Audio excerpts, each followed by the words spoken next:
So 3-4, pretty boring lesson for the most part. There's one little trick to it that you don't know, but for the most part, compositions of transformations is basically like taking a rotation and then reflecting it. So you're doing 2 of them at one shot, okay? You're taking the coordinate points after you shift it somehow and then reflecting it or doing something else, okay? So you're taking 2 things, like this foot right here. When we're talking about like footprints, okay? One way of looking at a footprint is taking this guy, sliding him over, and reflecting him across this line. This will give the next footprint, okay?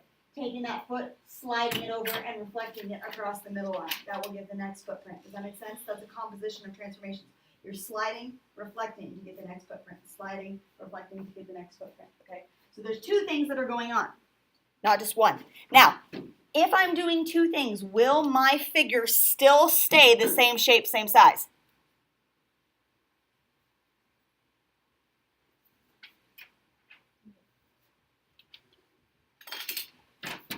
Will it stay the same shape, same size if I'm doing 2 of them? Yeah, it will. Yes? Still congruent. So that's important, okay? On your homework assignment, especially the ones where you have to draw, it's very important that your ending image looks the same shape, same size as your starting image, okay? Some of the ones I'm getting back in homework that I'm looking at, I'm like, oh boy, did they look at the original image? I understand if you're close, I can't draw straight lines to save my life, but make sure that your blob doesn't look like a circle when it's supposed to be a square, right? So keep that in mind.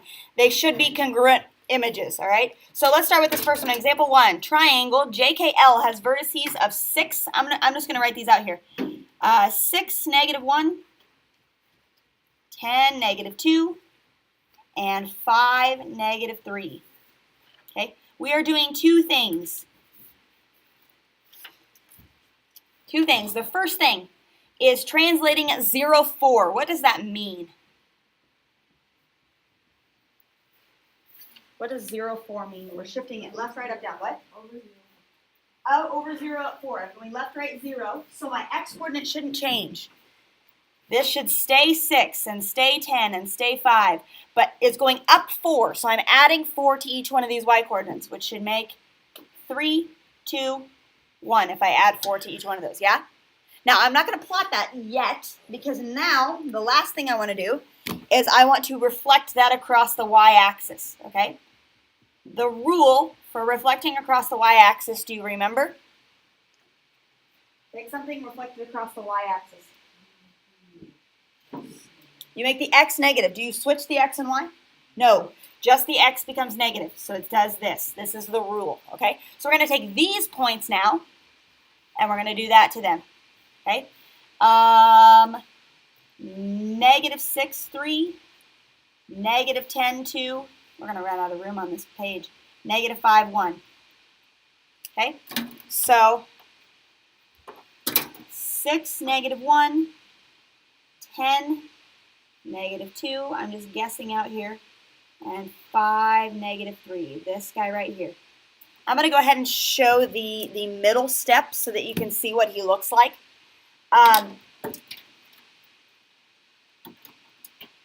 Yeah, I'm going to show the middle step. So 6, 3, 10, 2, 5, 1. You won't have to graph this on your homework, but I'm just showing you. That is shifted up 4 units. That's what he looks like, okay? Now I'm taking him and I'm reflecting him across the x-axis, so he's going to be over, or across the y-axis, so he's going to be over here now. My last image looks like this. -6, 3, -10, 2, -5, 1. There's what he looks like now. Okay? Started with the purple, shifted up 4 units, reflecting him across here. Does he look about the same shape, same size? Yes. If he doesn't, I did something wrong. Okay? Make sure you're looking at that. Okay? Just a vocabulary word. A composition of transformations is called an isometry. An isometry. I'm taking a math class right now where we've been dealing with isometries. The important thing about an isometry, it's not an isometry if your figure changes size. Okay? So it has to stay congruent in order for your transformation to be an isometry. Okay? Otherwise, it's something else. Okay? So these are all isometries. Compositions of isometries. My endpoints of CD here, we're graphing just a straight line. -7, 1, and -3, 2. -7, 1, -3, 2. Okay. After a reflection across the x-axis, let's do that one first. What's the rule for over x?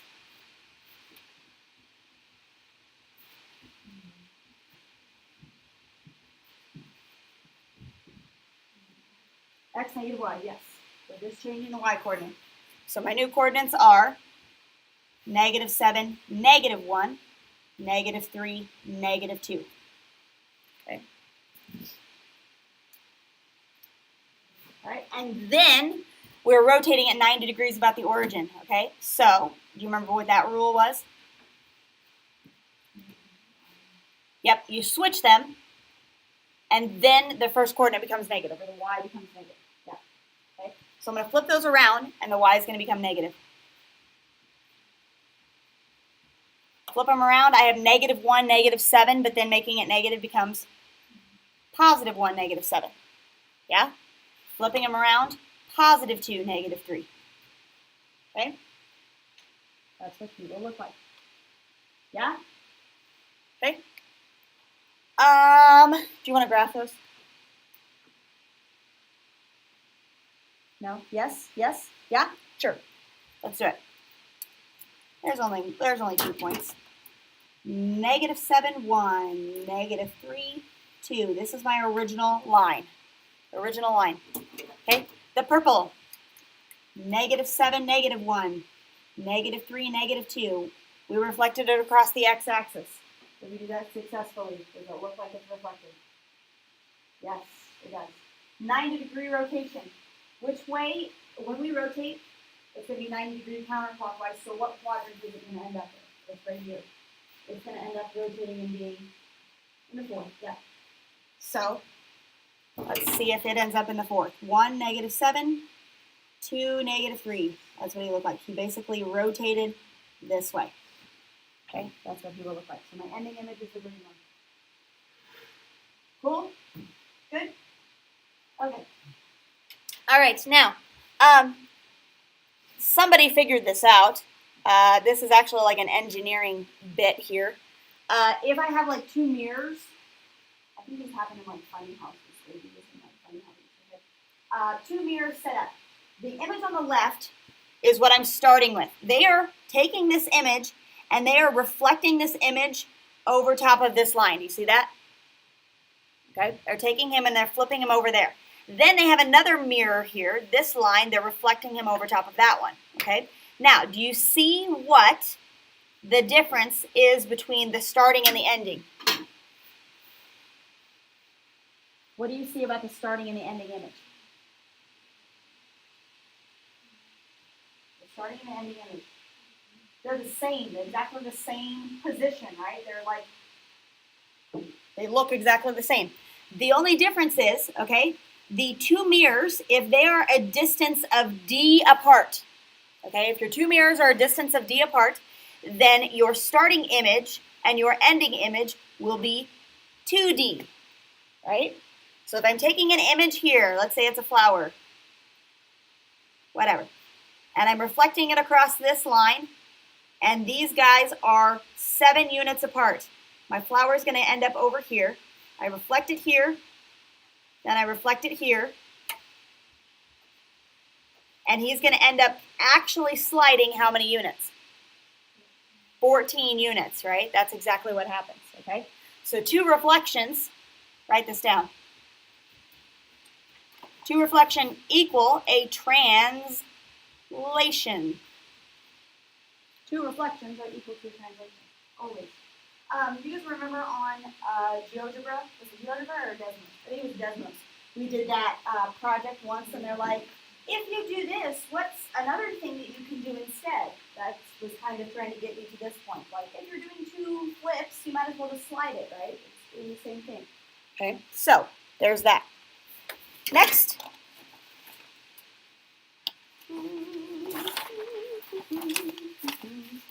Okay. Now this one says right here, if you have two lines that you're reflecting across and they have an angle of a certain number of units, okay? So you're taking this line and you're reflecting it across here. They'll end up over here. So this is image 1, this is image 2. And then you're taking that guy and you're reflecting him over here to image 3. So we're going from 1 to 2, 2 to 3, okay? Those two lines, those two intersecting lines, let's say have a angle of, we'll go 70 degrees. Okay, let's say those two have an angle of 70 degrees in between those two lines that I'm reflecting. Okay, what that is the same as is rotating that 140 degrees.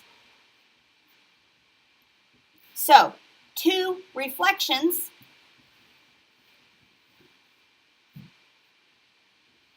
with angle x degrees equals a rotation of 2x. Okay? So rather than reflecting it across that line and then reflecting it again, doing those two reflections, okay, those two lines have an angle of 70 degrees, I might as well just take that first image and rotate him 140 degrees. Does that make sense? Those are exactly the same thing. Yeah? Okay. All right, so example 3, copy and reflect figure A into line M and then into line P. So if I take this guy and move him over into line M, he's going to look, let's see how well my drawing skills are.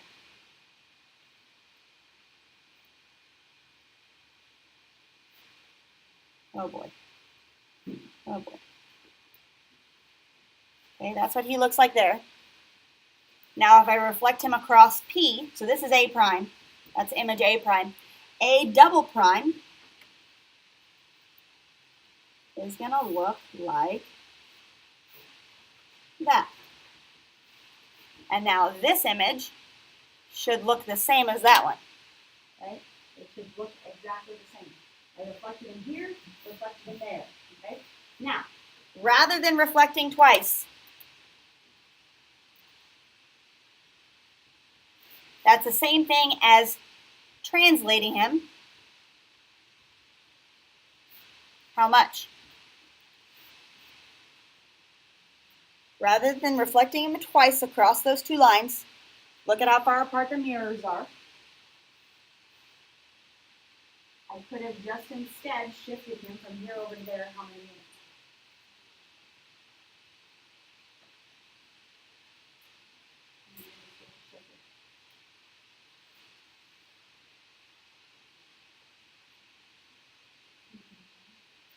$3.5?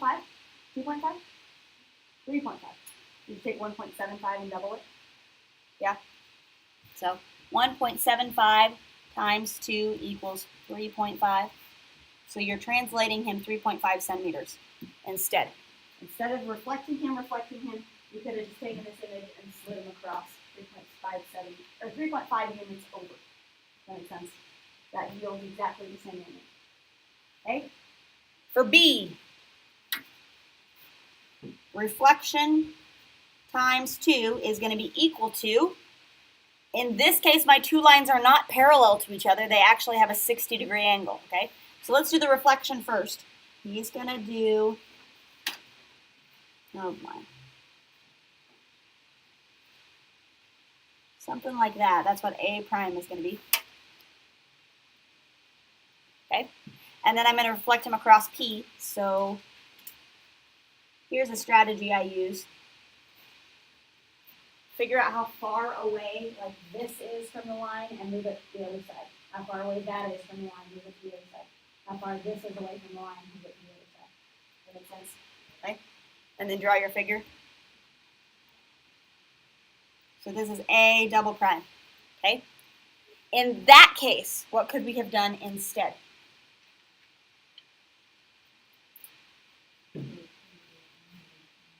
Rotate it 120 degrees.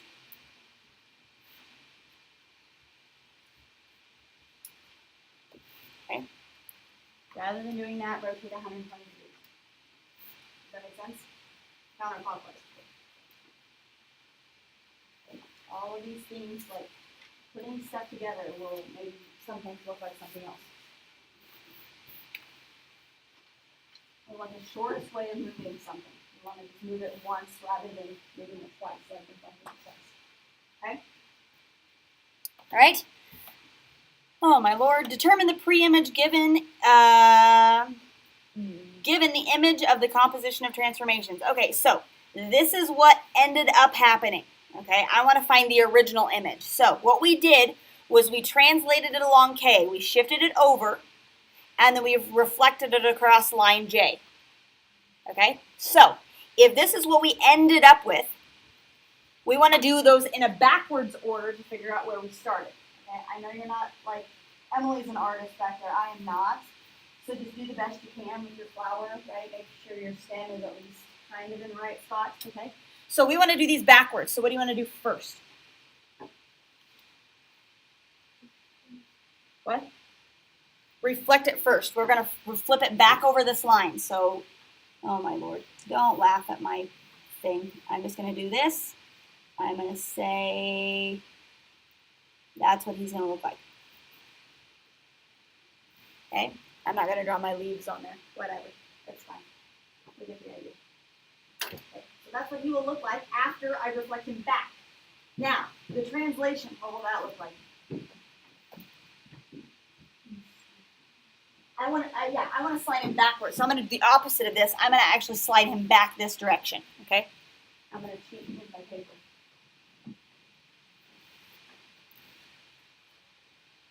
I'm sliding him back this far. So this is where my stem is starting. This is where my stem is ending. There we go. There we go. Okay, so then if I fast forward that, I take this image, I slide him this way, I get here, and then I reflect him over, I get the ending. So we did that right. So this is my, what's the starting image called? What's this guy? What's his name? A. What's the middle guy's name? A prime. Yep, because they named this one A double prime. Let's see that down there. Okay? Okay? All right, this one. Oh my goodness. Look at your notation. Look at what they give us. Okay? They give us the ending stuff. They give us A double prime, B double prime, C double prime, D double prime. Okay, so write those out as a unit here. -1, -1.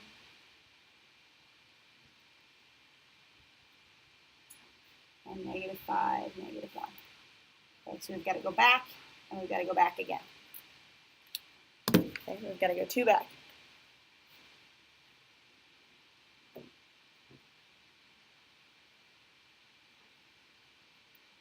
Okay, they did a reflection in the x-axis and then a reflection in the y-axis. So what do you want to do first, going backwards? Reflection on the y-axis. Okay, so this guy, when you do him to start with, how does this coordinates change? Reflection in the y-axis. What happens to it? The x becomes negative, right? So how do I undo that? Right, I make the x negative again. To undo it, I just do the negative again. I apply the negative again. So my original, or my middle step, I didn't do anything to the y coordinates. So these guys stay. -1, -4, -4, -1. Those stay the same. Okay? And this guy is going to change. +1, +2, +4, +5. Okay, to undo it, I just apply the negative again. Right? Now, reflection in the x-axis. Last one. The rule says this. Right? To reflect them in the y and in the x-axis, the y becomes negative. How do I undo that? Yep, just make the y coordinate negative again. So the x's are all going to stay the same. 1, 2, 4, 5. These are going to become negative. 1, 4, 4, 1. Okay? Let's plot them real fast. 1, 2, 4. You got like a little trapezoid thing.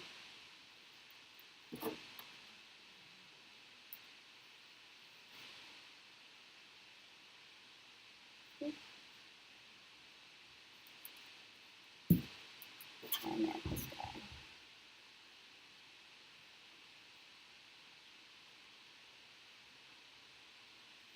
Okay. So I've taken this guy, reflected him here, reflected him here. This is image 1, image 2, image 3. Okay, good? Yeah? We're almost done. You need more time to plot those? Yeah? I don't think so. I think they just asked for, I hope. Graph each figure and no, that's not the right one. Graph D and its image. But these ones are only like 2 points. Graph these 2 points and the image off the videos. You only have to do the first one and the third one. Graphing the first one and the third one. You don't have to graph the image. But it would be a good idea to write out these points each time, because you're not going to know where your middle step is, right? Okay.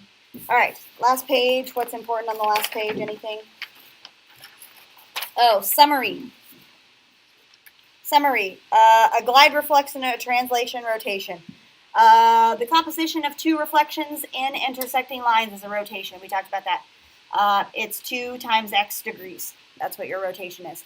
The composition of 2 parallel lines. If the 2 parallel lines are d units apart, then the translation is 2d. Like the distance that you're sliding in is 2d. And then if you have a reflection and a translation, we didn't do that one, but it's just a glide reflection. So this is like the footprints. Footprints, footprints, footprints. We didn't talk too much about that, but that's what he looks like, a glide reflection. So if you're reflecting and then translating, reflecting, translating, reflecting, translating, that's like your feet going back and forth. Okay. Identify the pre-image in each pattern. Yuck. Then identify the sequence of transformations that will carry out the pre-image. I see this chunk right here that is being like flipped and flipped and flipped every time. Identify the sequence of transformations that will carry out the pre-image. Ugh, I don't like drawing these. We're going to skip this one. We're going to skip this one. We'll just skip those last 2. What is part B? What is that one? That's a glide reflection. It's like the footprints, right? You're translating, flipping, translating, flipping, translating, flipping. Yeah. So this is a glide reflection. You can put that down if you want to. Glide reflection, whatever. Okay. I don't want to draw those because I'm lazy. So there you go. That's it. Let me get your homework here.